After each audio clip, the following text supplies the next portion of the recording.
Parashat Bo. On a parlé déjà de ce sujet il y a quelques années, je ne me rappelle pas quand.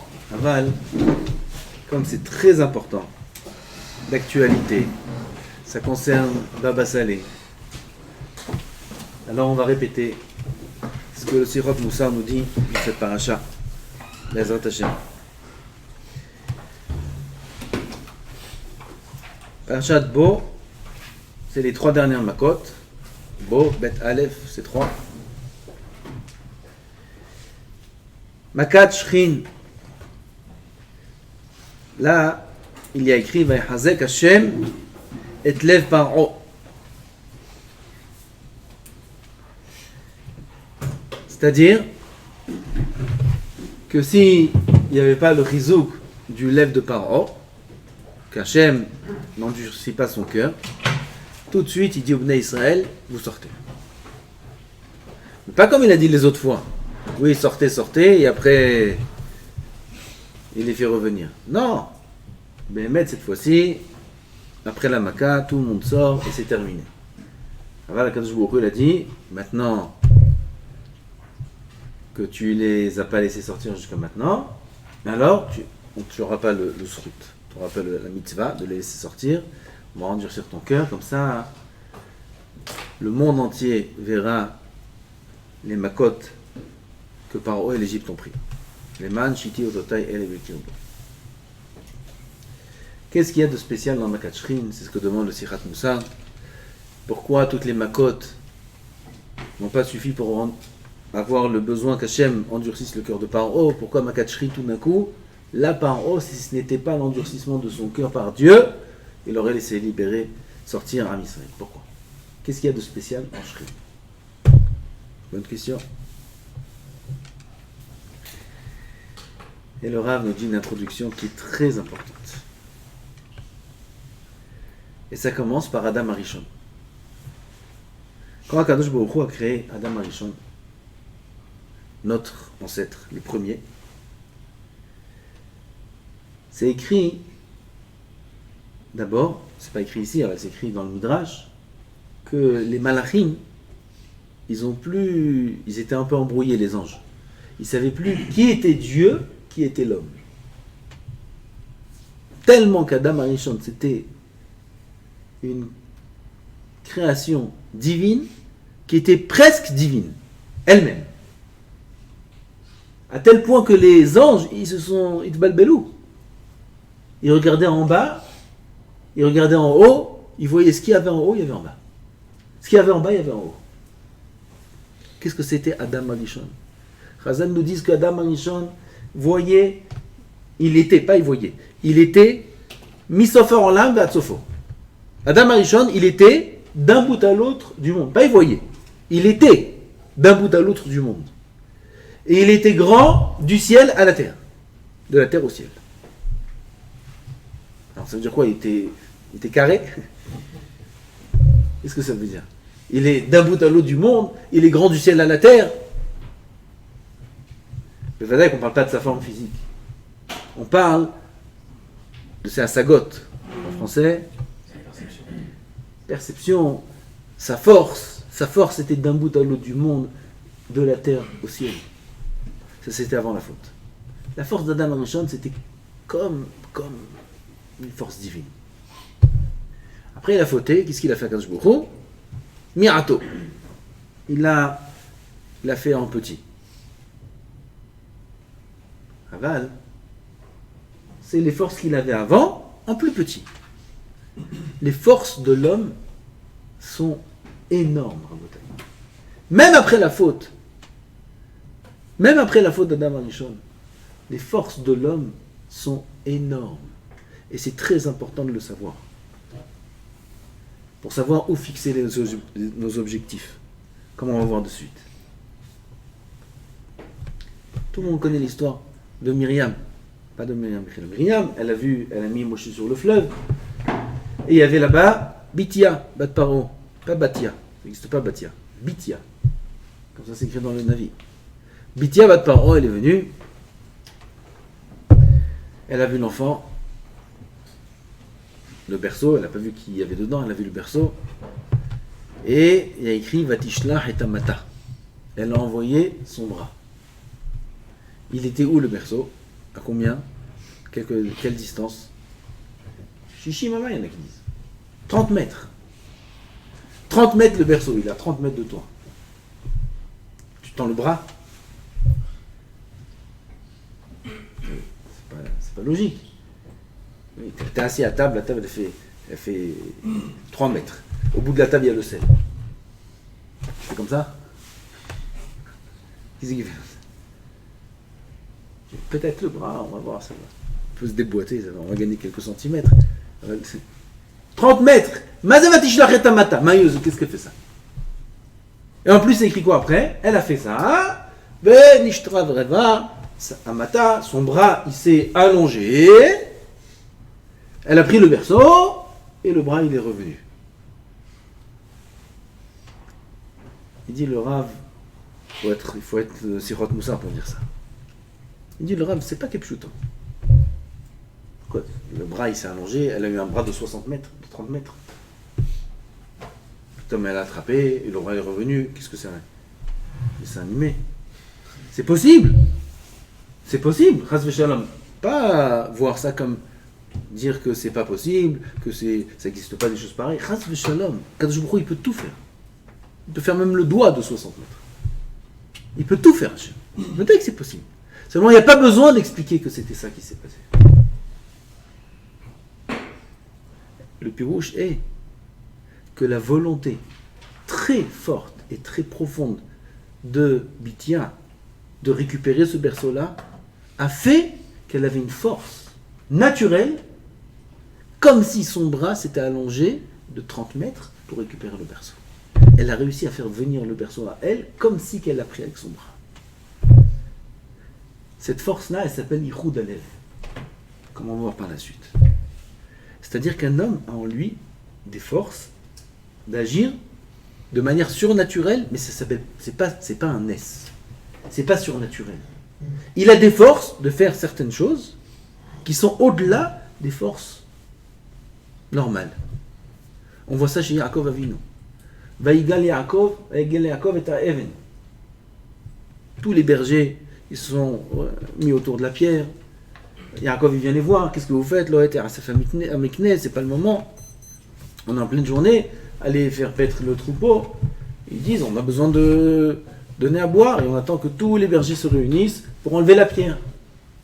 Ah, d'accord, si c'est comme ça, d'accord. En attendant, Rachel, elle vient. Elle aussi, elle veut lui donner à boire. Yaakov, il dit, Rachel, qu'est-ce que tu veux? À boire? De suite. Il est venu Yaakov, va Igaleta. Il a enlevé de la pierre tout seul. Qu'est-ce que Chazal nous apprend ici? Yaakov est venu, il avait des muscles.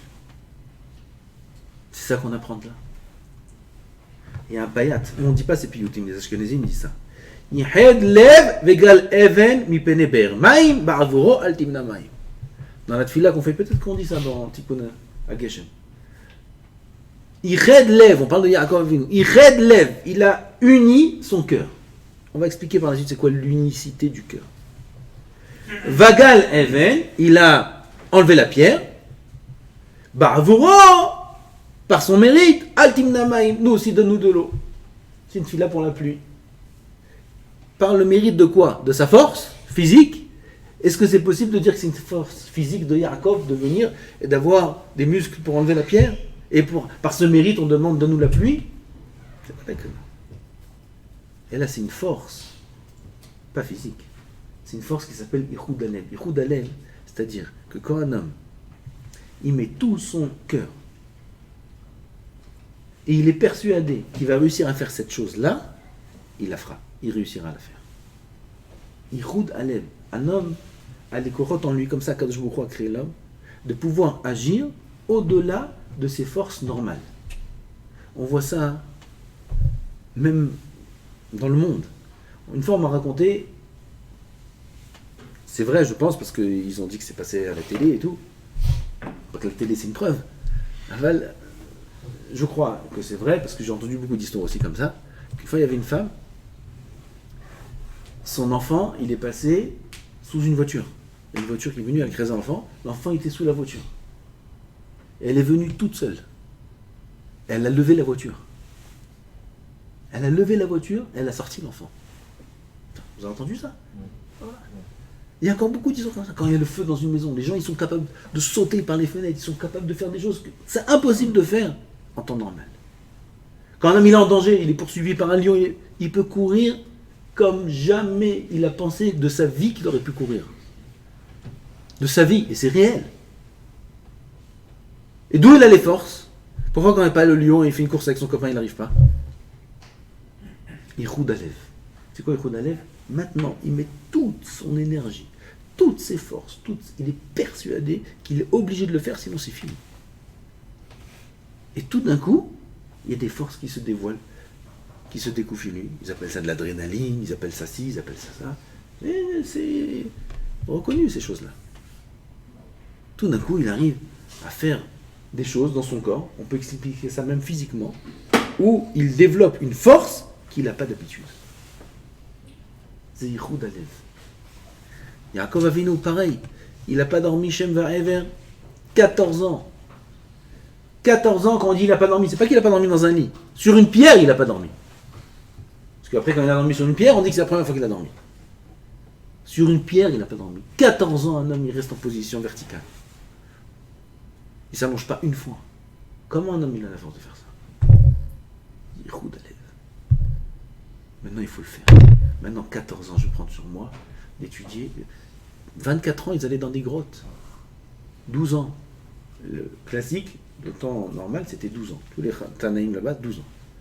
Après le mariage, direct, chez un brachot. Après chez un brachot, Kol Touv. 12 ans. Regardez Ktubat là-bas. Il y a Chavruta. Rabbi Shimon, quand il s'est marié, il avait Chavruta. Rabbi Eliezer, Rabbi Yoshua, je ne me rappelle pas. Un Tana, il s'est marié. Il avait une Chavruta. Chavruta, il est venu au mariage.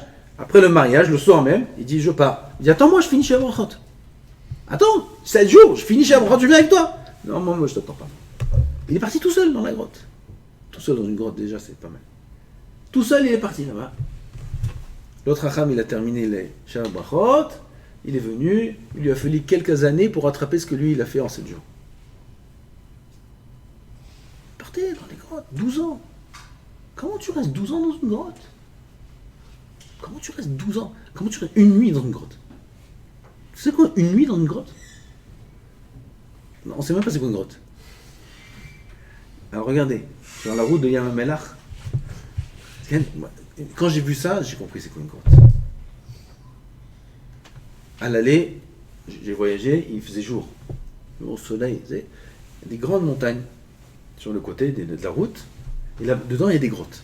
On les voit bien, des vraies grottes, une ouverture de grotte, comme dans les dessins. Une ouverture de grotte, tu vois que c'est profond, une grotte, perchée dans la montagne. Ça à l'aller, il fait jour, il y a le soleil, il y a ma mère, c'est mignon. Quand tu rentres le soir, il fait nuit, complètement nuit. Et tu vois le même endroit de la grotte. C'est possible que quelqu'un il est jeté là-bas tout seul, maintenant, dans les ténèbres. Un jour, 2 jours, 3 jours, 1 an, 2 ans, 3 ans dans une grotte, à étudier la Torah. Et ils allaient tous dans les grottes avant. Comment ils faisaient une chose pareille? Nous, au Beth Midrash, avec le Masgan, on a du mal. Avec le Masgan, on est fatigué, on a faim. Et tu crois qu'ils faisaient des seudotes là tous les jours dans la grotte? Baba Salé, allez, les Haïm, allez, vas-y, pizza, Seouda, mais. Grotte, qu'est-ce qu'il y a dans les grottes? Un caroubier. Zéro. Mange des caroubes toute la journée, caroubes. C'est des fosses naturelles, ça? Et là, ils étaient persuadés, comme un homme il se sauve du feu, comme il se sauve d'un lion, il dévoile en lui des forces qui lui permettent des choses qu'il n'avait pas la force de faire. Pareil chez eux, ils étaient persuadés qu'il fallait étudier la Torah 12 ans dans une grotte pour devenir un homme, pour devenir un chacham, pour avoir accompli son rôle dans son alamazé. Et ils découvraient les forces en eux. Et ils le faisaient.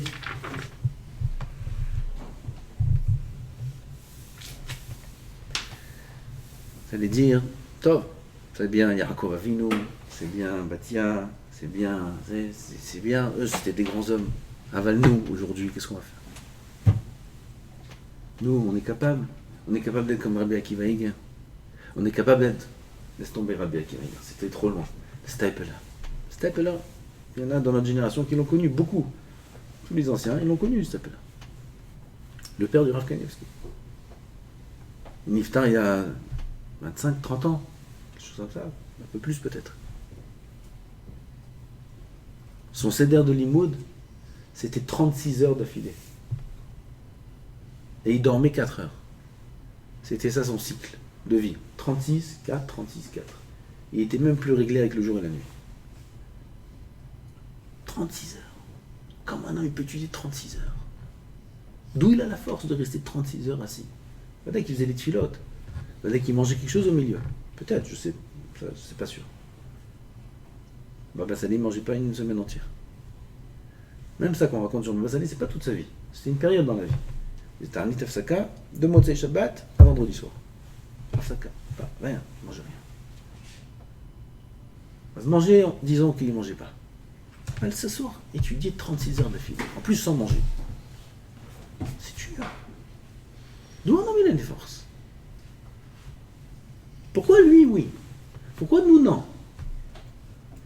Parce que lui, il a compris que sans ça, il n'y a pas de vie. C'est de l'oxygène. Il raide et talève chez l'eau. Toutes ses forces, toute son énergie, tout son être, il a mis dans cette chose-là. Enfin, il y a des forces même plus que ça. Alors nous, on s'éparpille. On met nos forces un peu partout. Un peu là aussi, un petit peu là, un petit peu là, un petit peu dans l'imoud aussi. Un petit peu dans la Vodat Hashem aussi. Ah ouais, on met des forces dans la famille, on met des forces dans nos plaisirs, on se détend, on se fait attention, il faut aller doucement, il faut ci, il faut ça, il faut ça. Alors ça fait qu'on a éparpillé toute notre énergie dans plein de choses, et elle n'est pas me'uchedet, il n'y a pas ichud alev. Alors toute l'énergie, elle n'est pas canalisée dans un but précis, alors on n'a pas les forces de réussir dans ce but. Aval eux, les chachamim de l'époque, ils savaient que la vie, c'est la Torah. Toutes leurs forces, elles étaient là-bas. Tout ce qu'ils faisaient à côté, c'était Tafel. La Torah, c'était Ika. Ils arrivaient à faire des grandes choses, et même des miracles. Regardez la Gemara, ce qu'elle dit dans Zvachim. Bor e kama gadol kohan shel kohanim. Regarde la force des kohanim. Combien un kohen était fort. C'est quoi sa force? Tu n'as pas plus léger en faute que la plume. La plume, c'est très léger. Parfois, le Kohen jetait les plumes, parce que quand il était sur le misber, après il fallait qu'il jette du haut du misber vers la terre, il jetait des plumes 30 amas. Il jetait une plume 15 mètres. Allez, vas-y, je veux te voir avec toutes tes forces. Jette une plume 15 mètres. 30 cm, tu la jettes pas la plume. Tu fais comme ça, elle fait tout de suite, elle tombe tout de suite. Jeter une plume 15 mètres. Bon, et kama kochan shel kohanim. Comment ils peuvent jeter une plume 15 mètres? C'est qu'il est tout entièrement concentré dans la mitzvah du fait de jeter le. Quand il était mavdil, le off, alors il fallait qu'il jette les notzot. Il jette toutes ses forces, concentrées, comme une fusée, comme une pierre. C'est Yichud Halev. On ne parle pas de Yaakov Avinu, on parle d'un Kohen du Beth Amikdash. 2000 ans après déjà. Tout dépend, dit le Rav, Birtsono ou Biyichud Libo, de la volonté de l'homme. Tout dépend de la volonté de l'homme. Comme dit la Gemara, Yagati ou Matzati ta'amin, Yagata ou Matzata ta'amin. Yagata ou Matzata ta'amin. Un homme, il s'est efforcé. Il a trouvé, c'est Emet. Lo Yagata. Yagata velo Matzata, al ta'amin. Quelqu'un qui vient et qui va dire, moi j'ai fait des efforts, Vodarav. J'ai cherché, j'ai travaillé, j'arrive pas. La Gemara témoigne sur cet homme-là que c'est un menteur. Al-Ta'amin. Al-Ta'amin. Quelqu'un qui a un élève, il vient te dire ça. Voilà, la Gemara nous dit au Rabbanim, à tout le monde. Un élève, il vient et te dit, Vodarav, je vous assure, je suis resté 2 heures sur le pshat. 2 heures sur Tosfot, 3 heures, on est resté hier toute la nuit. Et on n'arrive pas, on n'a pas de pshat. Je t'assure, logiquement, je devrais te croire. Les Chachamim m'interdisent, tu es un menteur. C'est le Echoliot, tu es un menteur. Yagata umatsata altami. Comment t'es un menteur? Qu'est-ce qu'il est en train de te raconter des histoires? C'est un tzaddik. Il vient, s'il te dit qu'il est resté 6 heures sur il a passé la nuit sur le Tosfot. Il ne te ment pas. Alors, il y a guerre. Les tiaguéa, s'efforcer, c'est Yichud Alev. Si un homme, il se prend, maintenant, il met toutes ses forces, toute sa volonté pour comprendre, c'est impossible qu'il ne comprenne pas. C'est Chazal qui témoigne. Si un homme, il met toutes ses forces et toute sa volonté dans un but précis, c'est impossible qu'il y arrive. Impossible. Il peut lever des choses que jamais de la vie il aurait cru qu'il peut lever. Kol Chiken dans la Torah, qu'Akadosh Baruch Hu, il donne la Siyata d'Ishmaïa dans la Torah. Si dans les forces physiques, c'est comme ça, dans les forces humaines, dans le monde, Kol Chiken dans la Torah, il y a la Siyata d'Ishmaïa. Mais Fanaï, on a vu ça chaque jour. Aujourd'hui, on a vu ça. En Shio, c'est quoi le pshat de la couchette au de la fin? Incompréhensible. Déjà, il faut bien s'asseoir, il faut se redresser. Chevod à Torah. Chevod à Torah. Non, mais il ne peut pas comprendre un pshat comme ça. C'est impossible. Impossible. T'as l'homme chabet à Torah. C'est déjà la première chose. On se redresse, chabet à Torah. Chabet à Torah. Tu fais tous les efforts. Il n'y a rien au monde. Il n'y a que ça maintenant. Il se concentre, il n'y a que ça.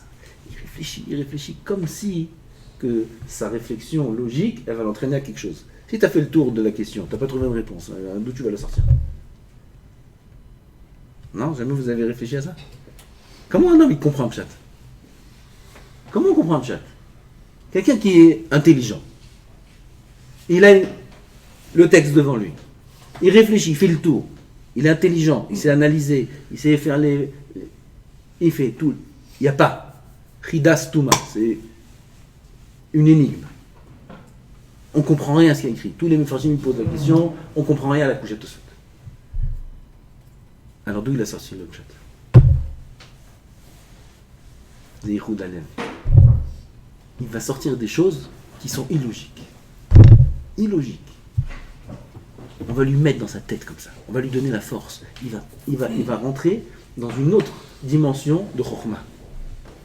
Il va rentrer dans une autre dimension de réalité. De la même façon que la main de Bithia est rentrée dans une autre dimension. On n'est plus dans une dimension physique où ma main peut attraper des objets. Maintenant, ma force peut attraper des objets. C'est plus ma main. On rentre dans une autre dimension. Yichud Alev permet à l'homme de passer d'un stade humain normal à plus. C'est ça l'énissime de tous les Gdolim. C'est ça l'énissime de Baba Sali. Maintenant, on revient à Shrin. Et on termine, comme ça on essaie de faire Mincha à l'heure. Makat Shrin. Akadosh Baruch Hu demande à Moshe et à Aaron, prenez de la cendre du four. Meloch ofnechem. Une poignée pleine. À qui il parle? Prenez, c'est un pluriel. À Moshe et à Aaron. Moshe, tu prends une poignée de cendre, et Aaron, tu prends une poignée de cendre. Uzrako Moshe Hashamayim ma'ale'ane Paro. Et Moshe, il le jette aux yeux de Paro dans le ciel. Il y a écrit là-bas que la cendre s'est éparpillée sur toute l'Égypte. Jusqu'au ciel, la cendre elle est partie. C'est de la cendre, oui. C'est encore plus léger que de la plume. Elle est partie jusqu'au ciel et s'est éparpillée dans toute l'Égypte. Ça, c'est Makat Shrin. Mais Rashi dit, Uzrako Hashamayim, il a jeté avec force. Avec quelle main? La main droite. Parce que pour jeter avec force, pour les droitiers, c'est la main droite. Il dit, il y avait des grandissimes ici. D'abord, la poignée de cendre de Aaron. Aaron, il a jeté quelque chose? Non. Elle est où la poignée? Qu'est-ce qu'il a fait Aaron avec sa poignée? Il a passé dans la poignée de Moshe. Il y a un Nessatsum. Que quoi? Qu'une poignée, elle tient deux poignées. Mais l'or, il faut les remplir. Je ne vais pas dire Moshe il a pris un petit peu, et Aaron il a pris un petit peu, et ça rentre dans... Non. Aaron il a rempli toute sa main, et Moshe il a rempli toute sa main, et Aaron il a mis dans la main de Moshe, et c'est resté la même chose. Jeunesse. Deuxièmement, que tu jettes de la cendre, une poignée de cendre, et elle s'éparpille sur un pays entier. C'est Ness. Il demande le Siftei Chachamim. Puisqu'il y a un Ness, que la cendre s'est éparpillée sur tout le pays. Pourquoi il avait besoin de dire à Moshe, tu le jettes de ta main droite de toutes tes forces? Fais encore plus beau. La main gauche, sans force, comme ça fait comme ça. Tout, ça c'est pas dans le film qu'ils ont fait. C'est beau. Non, il fallait prendre de la main droite et jeter toutes ses forces. Eh, Habibi, tu peux jeter toutes tes forces sur toute l'Égypte. C'est un S. Ah, pourquoi tu as besoin de faire l'arma? C'est toi qui jettes. C'est la couche du Sifter Chachamim. Écoutez la réponse. Il dit, Bémet, ici, il n'y avait pas de Nissim. Il n'y avait pas de deux Nissim, il y avait un seul Nes. Un seul. C'est quoi le Nes? Qu'une poignée pouvait contenir deux poignées. Ça, c'est le Nes. Ah, qu'il a jeté sur toute l'Égypte? Ça, c'est pas un Nes. C'est la force de Moshe. La force de Moshe, c'est elle qui a fait qu'il a réussi à jeter de la cendre sur toute l'Égypte. C'est le Nes. Quoi, c'est pas un Nes qu'un homme qui jette la cendre sur des kilomètres au carré? C'est pas un Nes, ça? Non, c'est pas un Nes. Ça, c'est la force de l'homme. C'est la force de l'homme. On a des kochot rabotai. Et c'est ça qu'il a vu par O chez Moshe. Par il a vu ça chez Moshe. Il a vu un homme avec une force pareille. Tous les Nissim, ils n'avaient aucun sens aux yeux de Paro face à cette force-là. Paro, il avait l'habitude de Nissim. C'est un sorcier lui-même. Il sait faire des miracles, Paro. Avant de voir une force humaine pareille, ça, Paro, il est resté bouche bée. Il fallait endurcir son cœur pour qu'il ne laisse pas sortir. Et on a tous ces forces-là à Rabotai. Il n'y a pas de raison qu'il y ait certains parmi Am Israël qui arrivent à arriver à des hauts niveaux dans la Avodat Hashem, à des hauts niveaux de Limoud, à des hauts niveaux de Dvekut Bashem, à des hauts niveaux de Ruach HaKodesh, et d'autres non. Tout dépend de la volonté. Tout dépend de la volonté. Une fois j'étais beaucoup dans Ravarié, vous connaissez? Quand j'étais Bachour, Ravrière, pendant des années, pendant peut-être 15 ans. Alors j'étais assez shiurim. Un des shiurim, il parlait de finir le chasse. De finir le chasse. Où il parlait des niveaux de la Gemara, de la Torah, des niveaux, arriver à des hauts niveaux en Torah. Quand Ravarié il parle très haut. Et il disait, je ne me rappelle pas exactement la tournure des phrases, mais il disait que c'est dans l'obligation de chacun. Et sinon, alors l'homme n'a pas atteint ce qu'il devait atteindre. Alors je lui ai posé la question, je me rappelle. Je veux dire, quelqu'un qui n'a pas fini le chasse, quelqu'un qui n'a pas arrivé, il n'a pas atteint ces niveaux-là, alors il a loupé le but. Il m'a répondu oui. Il dit oui. Pareil. Pourquoi? Parce qu'un homme est obligé d'arriver à des hauts niveaux. En vérité, après quelques années, après réflexion, tu vois les Sfarim, tu lis ce qu'il y a écrit. C'est pas chouette, c'est écrit noir sur blanc.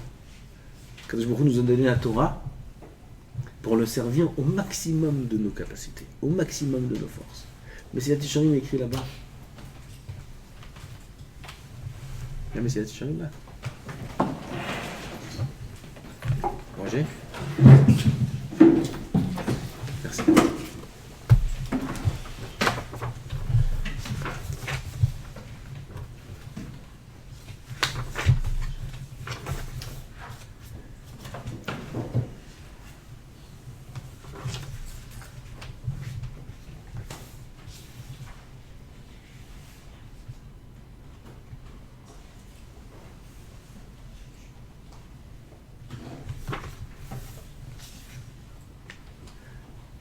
Il parle de la perfection dans la Avodat Hashem. Là, je n'ai pas l'habitude de cette édition. C'est pas grave. Je parle à retenir tout le monde. Il parle de la perfection. Il dit Bevadai qu'un service d'Hachem. Je vais lire ces mots quand même.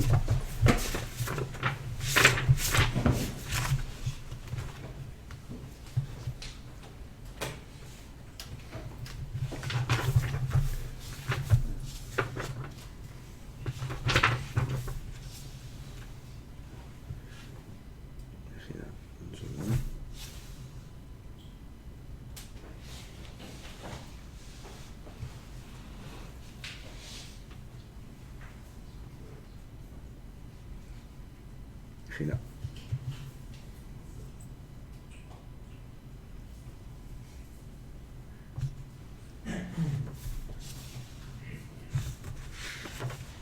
Top, comme jamais. Là-bas, il dit que c'est clair, il y a même beaucoup de psukim, qu'un service d'Hachem qui n'est pas parfait n'est pas voulu. Quelqu'un qui va servir Hachem, mais sans chercher à le faire parfaitement. On ne dit pas qu'on va réussir à le faire parfaitement. Qui c'est qui est parfait? Mais dans son optique, c'est service d'Hachem parfait ou rien. Ça va dire quoi ou rien? Pas qu'il fait rien. Mais sinon, ça vaut rien. Si c'est pas ça, c'est pas un service qu'Hachem désire de lui. Avoda shelo ena retsuya vadai, comme ça il dit. Ena retsuya vadai. Il n'est pas accepté. Quelqu'un qui va servir Hachem en se mettant les petits objectifs, doucement, tranquillement. Je ne dis pas quelqu'un qui commence son chemin de la tchouva. Quelqu'un qui commence son chemin de la tchouva, c'est autre chose. Le maître, il faut aller doucement, il faut aller sûrement. Quelqu'un qui est dedans, déjà, Baruch Hashem. Ou il a grandi dedans, ou il a fait tchouva depuis longtemps. Mais il reste dans le même système. Doucement. Doucement. Tfila. Baruch Hashem. Baruch Hashem. Limoud. Baruch Hashem. Brachot, kavana le brachot. Baruch Hashem. On fait les brachot. Bien sûr qu'on fait des brachot. Baruch Hashem. Vous comprenez le signal? C'est ça, Avodat Hashem. Avodat Hashem, c'est Baruch Hashem. C'est Avoda she'ena retsuya klal. Kadosh Baruch Hu ne désire pas son service. Il aura un salaire. On va lui payer sur chaque chose qu'il fait. Il va payer ses avérotes, c'est sûr. Tout le monde va payer la avérote. Enfin, ses mitzvot, on va lui payer. T'inquiète pas. Kadosh Baruch Hu no mekaper sera kol bria. On va lui payer. Aval ata lo tiye ratsui. Lo tiye ratsui. Tu vas pas être agréé par Hachem. Tu vas pas être aimé par Hachem. Retse Hachem Elokeinu. B'amcha Israël. Retse ou lo yiratsui. Il ne sera pas agréé par Hachem. Il ne sera pas. Pour lui, il veut de lui. Non, c'est bien. Quand il va arriver en là-bas, il est content. Bon, c'est bien, t'as fait une zone. Baruch Hashem. Voilà, là-bas. Là, dans les endroits de ceux qui disent Baruch Hashem. Le Ratsoul. Un homme, il doit chercher à faire le maximum. Le maximum de la Avodat Hashem. Le maximum de la Shmirat HaMitzvot. Le maximum. Il dit, comment je suis fatigué, j'ai pas les forces, et moi j'ai pas le niveau, et moi j'ai pas ci, et j'ai pas ça. Ah, t'as pas Ichud Halev. T'as pas la volonté. C'est ça que t'as pas. Aval t'as les forces. Menteur de dire t'as pas les forces. Yagata velo matzata, al ta'amin, t'as shakran. Tu as les forces. Quand il t'a créé, comme il a créé Adam Arishon, il est avec toi, associé avec ton père et ta mère. Il est là, dans notre neshama. C'est lui qui a donné notre neshama. C'est lui qui nous fait vivre. C'est lui qui nous donne des forces. Et c'est lui qui nous dit aussi qu'est-ce qu'il faut faire, comment le servir. Et là, il vient et dit, oui, mais bon, doucement, ça, je vais... Tu es en train de te rouler, toi-même. Dans la famille, tu es en train de te rouler. C'est dans la khon. Tu as les forces. Regarde, essaie, tu verras. Mais il faut commencer par la tête, déjà. Dans la tête, il faut se décider. Il faut comprendre. On fait le maximum pour Hachem. C'est honteux de ne pas faire le maximum pour Hachem. Le maximum pour Hachem. Tout. Après, on tombe. On se relève. On a des périodes. Ça va mieux, ça va moins bien. On est plus saméar, on est moins saméar. Ça, c'est normal. Mais l'objectif, ça doit être le même. Aller au top. Au top. Roi HaKodesh. Roi HaKodesh. Pourquoi que Baba Salé? On fait ça Iloula. L'homme lui-même, il veut dire, moi aussi, je veux qu'on fasse ma Iloula. C'est de la gava? Non, ma putain. Les Shem Shamaï. Voilà. Pourquoi que moi aussi, je vais arriver à des niveaux de dvekout Bachem. Moi aussi, je vais faire plaisir à Hachem. Je vais le servir comme lui, il désire. Je vais avoir Roi HaKodesh. Pourquoi pas? Pourquoi pas avoir Roi HaKodesh? Pourquoi pas finir le chasse? Pourquoi pas finir le chasse? Pas une fois, je parle. Il a fini une fois le chasse. Les gens qui travaillent, ils ont fait. Il y a un Chaver Knesset, il a fini le chasse. Il a fait ici ou ma chasse. Là, il y a 3 semaines. Ils sont venus tous les politiciens. Un politicien, il a la Knesset toute la journée. Il a fini le chasse. On parle de finir le chasse comme ça, une fois. Finir le chasse et le connaître. Et le connaître par cœur. On rigole. On rigole. Ça veut dire quoi qu'on rigole? Ça veut dire qu'on n'y croit pas. Amen. Alvaï. Prenne les mots. On n'y croit pas. Combien on est loin du Yehoud Aleph. Aval no Chachamim. Non seulement ils y croyaient, mais ils mettaient toute leur force pour le faire. Et ils ont réussi. Ah, je vais être kadosh. Je vais être kadosh. Metaken toutes les midot. Shomer enaim. Percevoir des choses. Ruach HaKodesh. Ça nous parle? Ça nous parle pas. Pourquoi? Parce qu'on n'y croit pas. On n'y croit pas. Non, on croit. Bon, voilà, c'est mes forces. C'est chacun. Alta Amen, il nous dit Chazal. C'est l'onachron, c'est du mensonge. Un homme, il peut arriver à des très, très, très hauts niveaux. Il peut découvrir en lui des choses qu'il était sûr à 100% qu'il n'était pas capable. On voit ça de nos yeux, sur nous-mêmes, sur les autres. On voit ça de nos yeux. Sûr à 100%, c'est impossible. Je me connais. Impossible. Et voilà, après quelques temps, il le fait. Voilà, il y arrive. Et puis ça devient pas chou. On passe à l'étape suivante. Alors, pourquoi tu étais persuadé que c'était comme ça? Moi, il y a moins de 5 heures de sommeil, moins de 6 heures de sommeil. Je ne suis pas un Ben Adam. Je peux manger quelqu'un. Impossible. Mais après, voilà, c'est possible. Alors moi, si on parle comme ça, moi je peux pas. Tu vois, c'est possible. Doucement. Ça, tout est possible. Tout est possible, Badaï. Sinon, Kadosh Baruch Hu ne nous aura pas ordonné de faire ces choses-là si c'était pas impossible. Quand c'est impossible, Kadosh Baruch Hu nous dit c'est permis. Il y a fattoire, vas-y, t'écarte, marie-toi. Ça, c'est impossible, déjà. De manière générale. Prends. Hachem, quand il sait que c'est impossible, il permet. Alors, quand il interdit, ça veut dire que c'est possible. Quand il ordonne, ça veut dire que c'est possible. Et quand il te dit va Gita Boyoman Valaila, c'est possible. C'est possible. Et quand il te dit tu feras la kavanah toutes les brachot, c'est possible. Et quand tu dis bot it back, se coller à Hachem toute la vie, c'est possible. Avoir que Hachem, Shiviti Hachem Negditamid, premier saïf du Shulchan Aruch, premier. Shiviti Hachem Negditamid, un homme toute sa vie, 24 heures sur 24, il est collé à Hachem. C'est possible. Sinon, ce ne serait pas écrit dans le Shulchan Aruch. Pas en premier, en tout cas. Tu aurais mis à la fin, dans les annexes. Premier, Shulchan Aruch, Shiviti Hachem Negditamid. C'est possible. C'est possible. C'est possible d'être Davouk B'Hachem. Tout en restant un homme agréable, justement. Ça rend l'homme agréable. Agréable avec son entourage, agréable avec Hachem, aimé par tout le monde. C'est possible. Avec la connaissance de toute la Torah, Racham, Gadol, Anav, toutes les midotes, comme Moshe Rabbeinu. C'est possible. Seulement, il faut pas qu'on se persuade, mais qu'on se réveille. Pas se persuader, il faut se réveiller, prendre conscience qu'Hachem nous a donné des forces très très grandes. Très grandes. C'est pas pour manger et dormir seulement. C'est pas pour se balader, c'est pas pour être mikbatel, pour bavarder, pour... Il nous a donné des forces grandes pour arriver loin. Il faut les exploiter, ces forces. Faut investir. Il faut investir beaucoup. Quand un homme il est dans le cadre d'une yeshiva, où là-bas, c'est fait que pour ça. C'est fait que pour ça. Rabbi Akiva, il est rentré dans la yeshiva. Chazaka, ils disent Tosfot, qui sort Tamil Chacham. Sinon, il ne pouvait pas faire Atarat Nedarim. Il y a eu un Neder. Comment il a fait Atarat Nedarim? Le Chazaka, dès qu'il rentre à l'Yeshiva, Chazaka qui devient Tamil Chacham. Quand on rentre dans une Yeshiva, c'est une Chazaka qu'on sort Tamil Chacham. C'est une Chazaka à l'époque. Aujourd'hui, elle n'est pas trop d'actualité, cette Chazaka.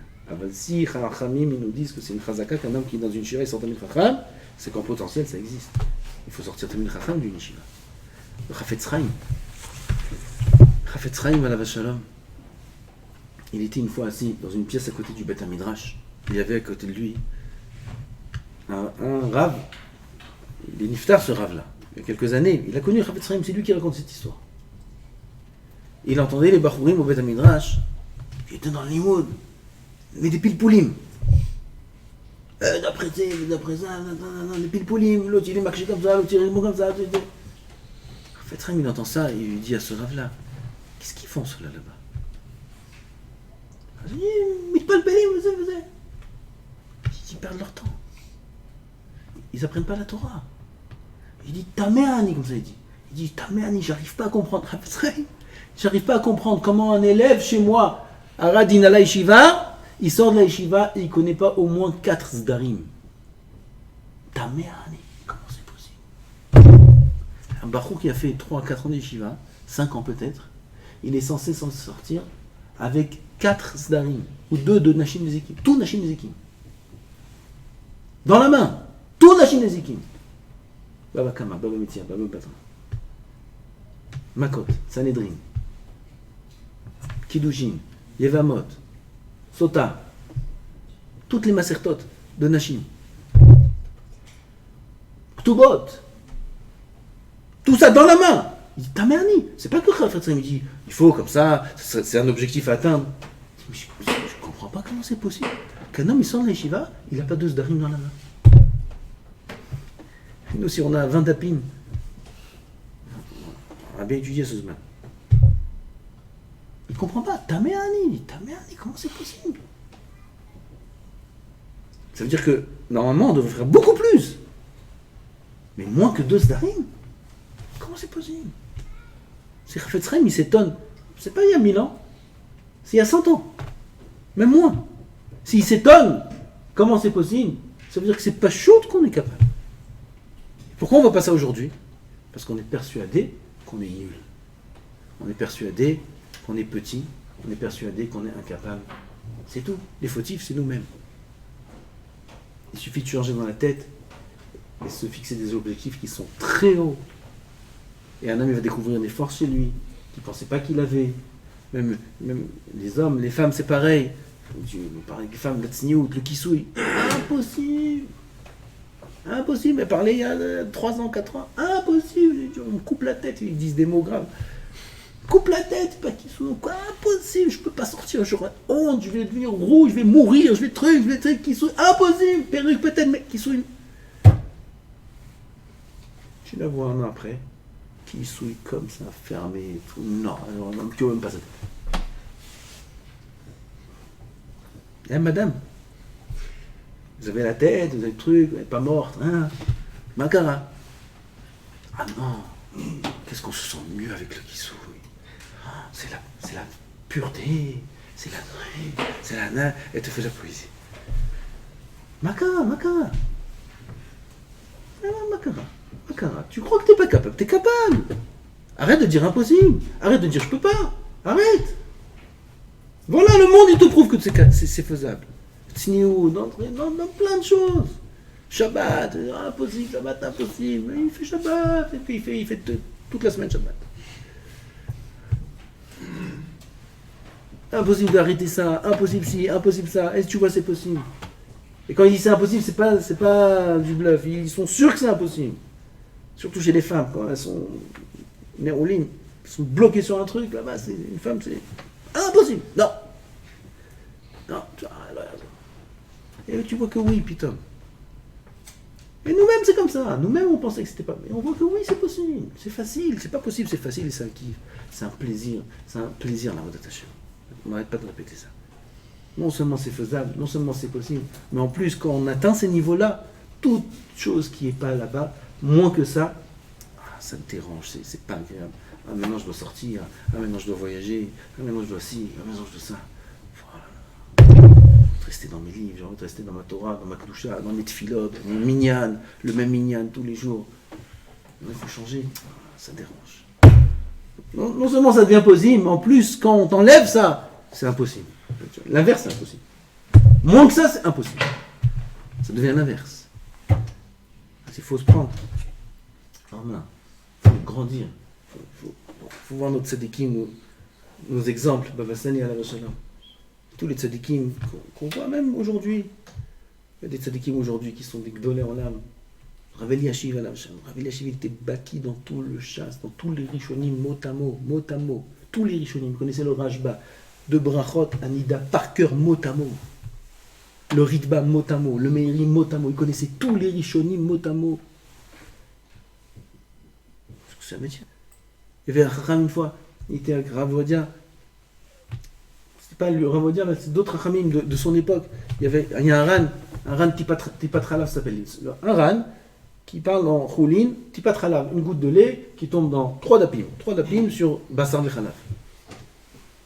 Et ils étaient assis, deux Chachamim en train d'étudier, et il y avait qu'une seule Gemara, un il lisait, l'autre il écoutait, et il arrive, il lit, il tourne la page, il voit le mot d'après, ça ne correspond pas à la fin. Il lit la fin de la phrase, et le mot d'après, ça ne colle pas. Il vérifie, il manque une page. Il manquait une page du Ran de Tipat Halav. L'autre en face, il dit c'est quoi la fin de la phrase? Il dit la fin de la phrase, il dit maintenant écoute, moi je continue. Mot à mot, tout le Ran. Mot à mot. Ran, je parle de chasse maintenant. Le Ran, dans Tipat Halav, dans Choulin, mot à mot, une page entière de Ran. Il a fini, il dit maintenant tu peux continuer à lire. Il lui a dit toute la page mot à mot. Comment on peut arriver à une chose pareille? Comment on peut arriver à un niveau pareil? Il n'y a même pas besoin de livre, tout est dans la tête. C'est humain ça? Alors on va dire c'est humain d'arriver à un niveau pareil, de savoir, parmi ces 200-300 000 livres qu'il avait chez lui, de savoir tout ce qui est écrit dans tous les livres, exactement. C'est toutes les tchouvot de tous les achronim. Ça, c'est tchouva. C'est des numéros taf, kouf. Et là, c'est tchouva comme ça, et là, c'est tchouva comme ça. Et là-bas, il y a écrit ça, et là-bas, il y a écrit ça, là-bas, il y a écrit ça, là-bas, il y a écrit ça, là-bas, il y a écrit ça. Comment c'est possible? Comment c'est possible qu'il rêve du Maharam Shif? Le Maharam Shif, il vient en rêve, il lui explique. Comment c'est possible que le Rambam, il vient dans son rêve? Il lui dit, continue à écrire, continue. 3 fois d'affilée dans la même nuit. Il avait mal à la main. J'ai entendu son fils, il a raconté, il était présent son fils. Il avait mal à la main, Ravodia, il est parti dormir. Rambam, il vient le voir, il écrivait sur Rambam. Il vient le voir en rêve et il dit, va écrire. Ravodia, il se réveille. Ravodia, tu peux pas ni rêve, ni bâtir, ni truc, ni Kabbalah, tu peux pas les pâter, Ravodia. Il se réveille, écrit dans Brachot, Chalomot, Shavedabeou. Les rêves, c'est vanité, c'est un instinct. Le Rambam, il est venu. Nous, Rambam, c'est fini, on va danser. Je vais écrire avec les deux, avec les pieds, je vais écrire. Shalom Dava. Et il est reparti dormir. Le Rambam, il revient dans son rêve. C'est Ravodia lui-même qui a raconté cette histoire à son fils. Son fils l'a raconté, j'ai entendu de sa bouche. Lève-toi, écris. Tu fais du nachat voir dans le ciel, tu fais des grands tickets. Il se réveille, Ravodia, il a vu le Rambam qui lui parle. Chalomot Shavedabeou. Il faut dormir maintenant. Il redort. Parce qu'il ne pouvait pas écrire, il avait la main à la main. Le Rambam, il revient dans le rêve. Il lui dit Halomot, lave Shavedabeou. Non, lève-toi. Il disait 3 fois, il a vu ça. Il s'est levé, il a continué. On va dire, vous l'avez vu, vous l'avez connu. Le Rambam, il vient lui parler. Botaï, c'est quoi ce niveau? Maharam Shif, il vient lui expliquer où il a répondu. Il étudiait avec une chavruta Maharam Shif. Ils sont restés 2 heures, 3 heures. L'autre, il a dit, ça y est, on passe à autre chose. Ravodia, il a dit, non, il est parti l'autre. Ravodia, il est resté comme ça. Il n'a pas réussi à trouver une réponse. Il a fermé, il est parti dormir. En plein milieu de la nuit. Ça, c'est Rav Yitzhak Yosef qui raconte. Il était là, il était dans la pièce. Ravodia, il se réveille. En plein milieu, il descend. Il va prendre dans la Sifria. Il sort un livre. Il regarde. Il ferme. Il remet. Son fils, qu'est-ce que tu fais en plein sommeil? Il a dit, hein? Le lendemain, il lui a raconté. Les Maharam Shif d'hier, on ne comprenait pas. Il est venu me voir le Maharam Shif. Il m'a dit, Ayen, tel endroit, tu vas comprendre. Il est descendu, il a vu. C'est ça le pirouge Maharam Shif. Maharam Shif, il vient, il lui parle. Il lui parle, comme c'est qu'il est vivant, il lui parle. Il est vivant, on va dire, dans ce monde, il n'est pas mort. Qui voit le Maharam Shif, qui voit le Rambam, il est vivant. Le Rambam, il vient lui parler. Le Maharam Shif, il vient lui parler. Nous, qui c'est qui va nous parler? Personne. On parle au mur, on parle aux oiseaux. Pourquoi? Parce qu'on ne veut pas. Parce qu'on est sûr, c'est pas. Il faut aller loin, il faut voir loin.